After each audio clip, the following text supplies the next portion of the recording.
I used to hate repairing flat, punctured tubes, but I've been doing it now for quite a while now.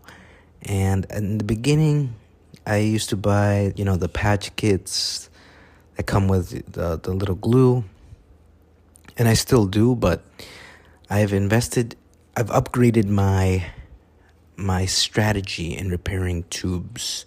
So I have a Sharpie always whenever I repair a flat, and these are the patches that come with the patch kits like Park Tool, for example.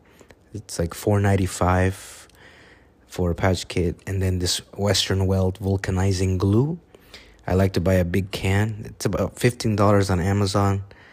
I buy them because I puncture a lot of tubes, and the little glues that come with the patch kits, they just dry out too quickly.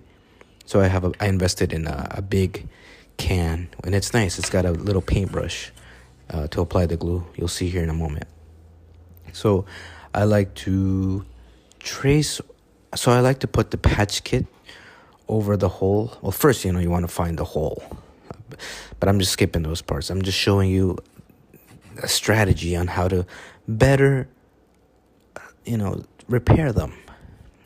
And I like to put a little napkin underneath or a paper towel to catch any of the glue or any of the mess. So usually I already actually traced over the hole. So what I do is I put the patch that I'm going to use over the hole. And then with a Sharpie, I'll outline the patch. I'm just going over it to make it so I can see it better. All right. So I shake up the glue here, and then I also get my patch that I'm going to use, and I'm going to apply glue to the tube and the patch. It's just what I've learned. So what someone has told me.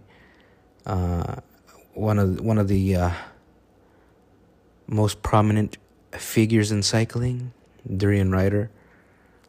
He always says, put glue on the tube and the patch, and it's worked out for me. So I continue to do so. Look him up. He gives a lot of great tips about bikes and cycling and being fit and athletic. So then I wait about. So what he said is 10 minutes. And apparently you can go even shorter if you have to, 5 minutes. If you're out in the rain and you've got the the little patch kits. But I like to wait 10 minutes if I'm indoors or I'm not in a rush. Apparently if you wait even longer, it might be better. But so far 10 minutes usually does the trick. I haven't had any issues since, unless I place the patch, I don't patch it well enough, so some air will escape. But so far, this has held up. I got my patch. I place it on the tube. I'm going to hold some pressure over the patch. About 30 seconds, I try to hold it for. Maybe you could do it even longer. I think it's not super necessary to put the tube underneath something heavy to keep the pressure on. It might help if you're having issues, but so far I hold it for 30 seconds and it does the job pretty well. I usually try to distract myself while holding it, just so I can hold it for even longer. I might, talk to someone, try to do something else. Tracing the patch over the hole really helps you to aim the patch for the center of the hole, so that way you cover it evenly. And then I like the Sharpie to really flatten it out, and then again holding it for 30 seconds. So again, vulcanizing glue, $15 on Amazon. A Sharpie, I don't know how much that is, and the patch kit, which is like $5 at least $5 here in the US at a local bike store. And so that's roughly about $1 per tube to fix.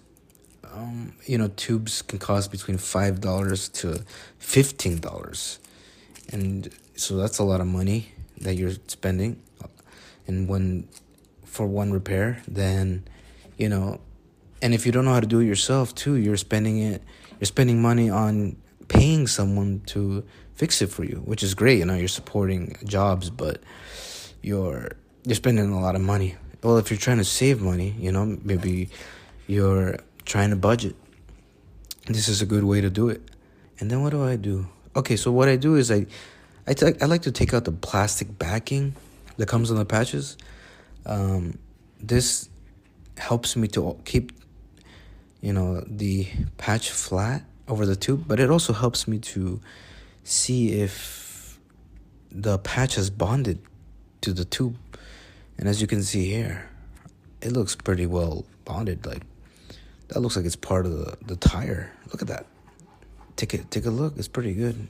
So after patching everything, I immediately went to install it in the tire, because I think the tire and the air will help it. It'll help it put more pressure on the patch, so it can really secure. And it also helps me to test if air is still leaking. And if air is still leaking, then probably, okay, I gotta wait longer on the patch to cure, to dry out or whatever. I still test a couple of theories and strategies if it fails. And it's happened before.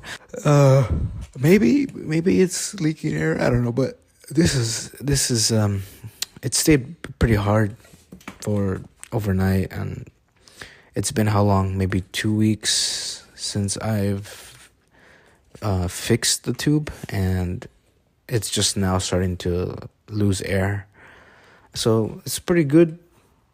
I just gotta pump up the tube back up again, and that's it. And it'll probably be another 2 weeks before I have to pump up the tube, and that's it.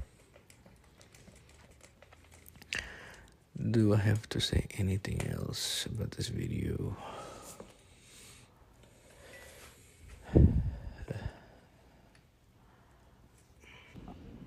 I don't think so. I'm just gonna cut out this audio. I don't think I have anything else to say.